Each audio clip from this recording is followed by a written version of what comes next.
Then they also looked over the Cash Money contract and said, there's so many grounds I could get out of, and that motherfucker, they shouldn't have never drawn that shit up. Like, how could you even draw that contract up? I never knew what I was signing. That's the most important ground right there, because I didn't have my attorney present to tell me this is that. Plus, there wasn't no attorney present at the time. Plus, Ronald and Brian Williams wasn't present at the time, which is Slim and Baby. I signed that motherfucker on the back of the tour bus with a nigga named Burn, and I was told he was a attorney, but he's a business manager. New Orleans, early 90s, two brothers running the whole operation like a chess match. Everybody thought Birdman was the boss, the face, the one flexing platinum grills and pulling up in Bentleys. But the real power? That was Ronald Sugar Slim Williams, quiet in the background, calm and calculated, moving every piece on the board while Baby played the role for the cameras. Slim was the ghost. Birdman was the show. Cash Money didn't start clean either. It was raw street energy wrapped in a music business suit, built on hustle before it ever looked like an empire. They made noise early with UNLV and those first tapes, but the real turning point came in '98 when Universal signed that deal everybody in the industry still can't believe. Cash Money got to keep their masters and hold the majority of the money. Label execs are still scratching their heads, wondering how two brothers from New Orleans outplayed the whole system. The answer was always Slim. Birdman smiled for the cameras. Slim wrote the playbook. Then Juvenile dropped 400 Degrees and turned project stories into platinum plaques. Juve thought he was the star. Really, he was just Slim's biggest earner, and he didn't even see it coming. When Juvenile finally figured it out and walked over a money dispute, he swore he'd never look back. The Juvie High record popped off, and sticking with something, yeah. What made you stick with it? Because just didn't understand the way we talked. Years later, he came crawling right back to the same label, tail between his legs. Slim had him on strings the whole time.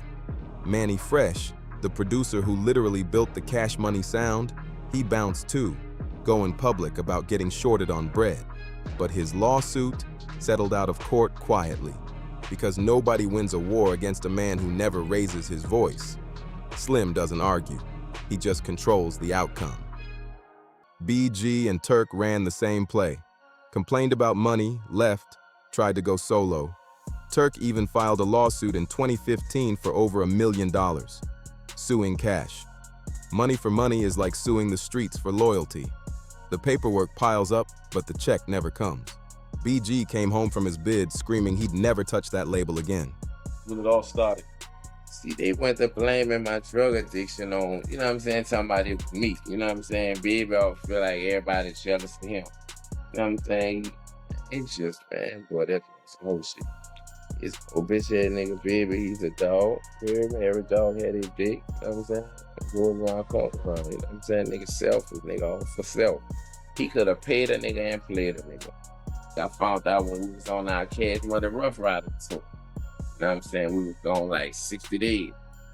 And nigga, you know what I'm saying? He was collecting like 165 G's a night cash. You know what I'm saying? And we was selling out every venue, 10,000, 15,000 people. You know what I'm saying? We was gone for 12 weeks. You know what I'm saying? I come back. You know what I'm saying? I buy me a brand new Benz cash. You know what I'm saying? He give me a check for 300 G's. But I read in the paper, the tour done gross 14 million. Fast forward, and where'd he end up?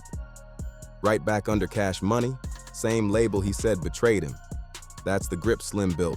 Artists talking about leaving, but always finding their way back. You know, we actually broke the story, you know, that you're suing Baby over unpaid royalties. Where are you at with the lawsuit currently? Man, Cash Money actually asked for extension like last month. The extension is, you know, is coming to its end. Actually, next week. So we'll know, you know, how things go from there. I haven't gotten an answer yet. He's the landlord. They're just renting space in his empire and don't even know it. Producer Bangladesh had to take Cash Money to court in 2010 just to collect his check from Millie. They settled in 2012, but only after a full legal battle. When I gave the beat to Wayne, 2 Chainz my boy, so 2 Chainz and Wayne tight. 2 Chainz came to my studio, he was like, yeah, I heard that beat you gave Wayne. He was like, yeah, it's an interlude on this album. I said, an interlude? I said, hell no. Like my whole heart dropped to my, like it just, man, he just killed me right there. Cause like a milli was like, I know what it is. Then when he said, bruh, just made it an interlude, I was confused. Jim Jonathan made Lollipop a worldwide hit and still got played. Dizzy, Stephen Kirkwood, everybody who touched Carter III had to get lawyers just to see crumbs. Even funk legend George Clinton's camp came knocking over uncleared funkadelic samples. Meanwhile, Slim and Baby were sitting comfortable while the producers who built those records were chasing payments at the gate. Orange Factory Music, the team behind Jay Sean's Down, didn't get paid either. That song had every teenager singing along for months. Cash Money still didn't cut the check. Court hit them with a $1.14 million judgment, and Slim didn't even blink. By the time Wayne got fed up, the damage was already deep. He sued Birdman and Cash Money in 2015 for $51 million, citing breach of contract, Carter V delays, and missing advances. My contract up in 2006, so now I got a whole bunch of decisions to make. Now I could either go to court and fight this thing. I'm just trying to get out the contract. It's like, I could go to court and try to do that. I don't know, I really can't sue. So no, I can't sue. I go to court and try to get out the contract though, and I could also drop another album on Cash Money Records, which would be the Carter 2 or something. I'll put that out on Cash Money Records and let them, eat off of that, and that'll be my last album. Let that ride me all the way out to 2006, and my contract's up. That's another option I have. Then, he went after Universal and Sound Exchange for another $40 million, saying they were using Drake and Nicki's money to cover Cash Money's debts. Here's where it flips. Wayne thought Birdman was the problem, but Birdman was just the loud face. Slim was the one running the numbers in the background, quiet and calculated. He's the landlord. Birdman's just the property manager. Wayne settled in 2018 and walked away with his Young Money rights. Slim basically let him go after squeezing every drop out of that deal. Birdman just admitted that Drake, Lil Wayne, and Nicki Minaj made Cash Money Records $2 billion. Honestly, I'm glad it's $2 billion between Drake, Nicki, and Wayne. Solid. And for context, Taylor Swift's entire catalog for Universal made $400 million as of 2024. Plus, a label making $2 billion off a dozen or 100 artists would be seen as successful. Birdman did it with 3. No wonder they're considered the best ever. But it wasn't as easy as he made it sound because of all the public drama with Lil Wayne, where Birdman was sued for $51 million for unpaid advances, like when Wayne finished the Carter 5, essentially forcing Universal to step in and pay Wayne his $10 million because Birdman refused to pay or didn't have the money. Birdman also said that no one made money off Drake the first 10 years besides Drake, even giving him $30 to $50 million, no questions asked, saying that he deserved all the money because he kept the label afloat when Lil Wayne had to do jail time. Now, to give some flowers to the true big 3 and Birdman, Nicki, Drake, and Lil Wayne are 3 of 5 artists ever to sell 100,000 plus on every single one of their studio albums. Even though Young Money isn't really a thing anymore, these 3 will always be remembered as the trio that changed music. Now, the Drake situation is a whole separate circus. Jazz Prince was the one who found Drake up in Toronto and handed him directly to Wayne. But once Drizzy's checks started looking serious, Cash Money got selective amnesia fast. Jazz Prince and Aspire Music Group had to drag Baby and Slim into court multiple times just to see any of that money. By 2018, those cases got settled and quietly dropped.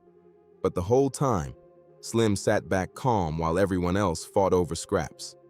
Then Wayne took things a step further and moved his Free Weezy album over to Jay-Z's Tidal platform in 2015, right in the middle of his beef with Cash Money.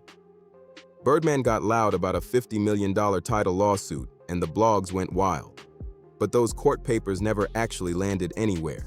Same pattern, big noise in public, nothing behind it. Slim didn't even flinch because he already knew it was all smoke. You have to put forth effort to get your money. You know what I'm saying? You have to. If you don't say nothing about it, they're not gonna pay you because they have the money. It's not like it's a major company that has it. It's they get their money first. That's the trick to they hustle. And then they made it that, because they was independent and they got a great deal like that. Like them and Masterpiece. Then came the darkest chapter. The 2015 Atlanta tour bus shooting, where somebody lit up Wayne's bus right after his show. Jimmy Pee Wee Roscoe Winfrey ended up in court, took a plea, appealed it, then pled again. Developments this noon in the shooting of rapper Lil Wayne's tour bus. This morning, the accused triggerman went before a judge, and Channel 2's Audrey Washington was there. Audrey, Jimmy Winfrey was hoping to be allowed out of jail this noon. Linda, court just wrapped up a little over 60 minutes ago. Despite some moving and emotional testimony by the defendant's sister, the judge was not swayed and denied bond. Now, as you said, this all stems from the April shooting of rapper Lil Wayne's tour bus in Cobb County. 24-year-old Jimmy Winfrey is the accused shooter. He faces 30 counts, including charges of aggravated assault and racketeering. That whole case had everybody's head spinning. Feds dropped Birdman and Young Thug's names in indictments trying to connect them, but no charges ever stuck. This week, an indictment in the case stated that Winfrey called cell phones linked to rappers Young Thug and Birdman before and after the gunfire. The indictment went on to state that the shooting stemmed from a feud regarding Lil Wayne's contract with Cash Money Records. I'm working to put together more on that part of the story for you, beginning all new at 4. Right now, we are live here in Cobb County. Audrey Washington, Channel 2 Action News. Wayne's own bus driver still turned around and sued Cash Money, Young Money, Birdman, and Thug for putting his life at risk. Think about that. You're driving for the label, and that same label gets accused of putting a target on your head. Slim stayed quiet through all of it. Birdman was the one catching heat publicly, but everyone in the industry knows Slim signs off on every real decision inside CMR. Birdman's the pit bull, Slim's holding the leash. Tyga ran the same play. He went on Twitter screaming about 2 unpaid albums, then filed court papers in 2018 claiming millions owed from Cash Money and Young Money. A year later, he voluntarily dismissed the whole thing. Either he settled for crumbs or figured out that fighting Slim in court is like swinging at shadows. David Banner had to sue too. The court hit Young Money with a $160,000 judgment for unpaid royalties off Carter III. Even legends couldn't get their money right with Cash Money. Producers, songwriters, artists, everybody had the same complaint. Slim built his reputation as the landlord of rap. People thought they were owners until they realized they were just tenants behind on rent.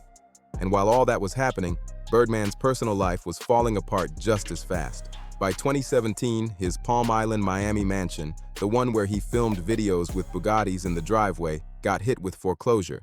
He defaulted on the loan, the bank put it in receivership, and by 2020 it was sold off like a repoed Cadillac. Even his Miami studio, Hit Factory Criteria, got caught up in income disputes. Birdman was the flashy face the cameras followed, but Slim kept his name off the deeds, off the lawsuits, off every foreclosure filing that surfaced. Here's the pattern. Baby takes the hit, Slim takes the profit. Baby drowns, Slim's already on the next shore. And while that played out, lawsuits were stacking from every direction. Turn Armory Factory, Bangladesh, Jim Johnson, Diesel, Plain Skills, Aspire, David Banner, Wayne swinging for $51 million, going at Universal for $40 million. Tyga complaining, producers demanding their cuts, Jazz Prince dragging Slim through court over Drake money. All those names, all those complaints, all those lawyers, and Cash Money never folded. You know why? Because Slim was never the face, never emotional, never talking. Birdman was out front making noise while Slim stayed quiet, moving pieces. By the time artists figured out who actually emptied their pockets, it was already over. And here's the wild part. The ones who swore they'd never go back, Yuva, BG, even Wayne flirting with independence, all ended up settling or crawling back in some way. Like Slim put something in those contracts nobody could shake. You'd leave Cash Money screaming betrayal, then find yourself knocking on his door 6 months later. Baby was the mouthpiece. Slim was the scalpel. By the mid-2000s, the Cash Money horror story was practically a meme. Every producer, every artist, every ghostwriter had the same line. He ain't pay me. And every single time they called out Baby, they forgot Slim was the one who wrote the contract. Rick Ross couldn't help himself either. In 2017, he dropped Idols Become Rivals and went straight at Birdman, called him out for robbing Wayne, stealing from producers, playing boss while his artists went hungry. The whole industry laughed because Rose said out loud what everyone already knew. Baby got roasted. Slim stayed invisible. That's the blueprint right there. Never put your name where the fire can reach. and Wayne's $51 million lawsuit dragged for years. He called out the delays on Carter Fee, said no advances, no respect, even accused Cash Money of using Drake and Nicki's money to cover their own debts. Sound crazy? Nah, that's just Tuesday in Slim's world. By 2018, Wayne finally settled, got his Young Money masters back, and walked out. The reports say Universal covered the payout, meaning Slim didn't spend a dime of his own bread. He milked Wayne for a decade and let someone else pay the exit fee. The funniest part? Every single one of those dudes who stormed out swearing they were done ended up creeping right back in like nothing ever happened. Juvenile left Cash Money crying about money, then walked back through that same door years later grinning from ear to ear. BG came home from prison screaming, "Never again," then turned around and stepped right back into the same situation. And Birdman? He became a full-on punchline. That Breakfast Club meltdown, the Miami mansion going into foreclosure, the memes, the jokes, he absorbed all of it. But here's the thing, that was exactly the point. While Baby was out there arguing with radio hosts and catching strays, Slim was sitting in a marble office counting residuals. His brother played the clown so he could play the king. Not a word needed. Let's be real about what Cash Money actually was. It wasn't just a label, it was a masterclass in control. The artists, the producers, the writers, all thought they were running things. They weren't. They were extras in Slim's movie, and Slim never even had to show his face on screen. From Juvenile crawling back, to Turk scraping for scraps, to Wayne fighting in court just to own his own music, the story never changed. Slim always came out on top. And the real punchline? After all the lawsuits, the foreclosures, the shootouts, the diss tracks, Cash Money is still standing. The name still carries weight. While Birdman was out yelling, "Bling, bling," Slim was quietly making sure the empire never cracked. He's the landlord of hip-hop, collecting rent from every artist who thought they owned their piece of the block. Baby's the stunner, sure. But Slim's the one who's been pulling every string the whole time. If this breakdown hit different, drop a like, leave a comment, and subscribe so you don't miss what we're covering next. See you in the next one.